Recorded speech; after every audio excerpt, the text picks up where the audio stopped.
রান্নাঘর থেকে এই তিনটি জিনিস এখনই বাইরে ফেলে দিন, না হলে আপনার পরিবারকে ধ্বংস হওয়ার থেকে কেউ রক্ষা করতে পারবে না। ঘরে ঝগড়া অশান্তি লাগার মূল কারণ সেই তিনটি জিনিসের নাম জানার আগে যারা মন থেকে বিশ্বাস করেন বিপদে পড়লে রক্ষা করবেন প্রভু শ্রীরাম, তারা লাইক করে কমেন্টে জয় শ্রীরাম লিখে দিন। নাম্বার 1, বাসনপত্র।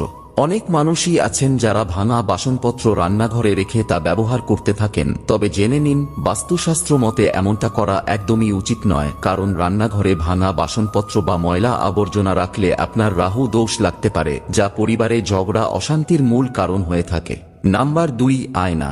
রান্নাঘরে আয়না বসানো নেতিবাচক শক্তিকে আমন্ত্রণ জানায়, তাই ভুল করেও রান্নাঘরে কখনো আয়না লাগাবেন না, এতে বাস্তুদোষের সৃষ্টি হতে পারে। নাম্বার 3, ঝাড়ু।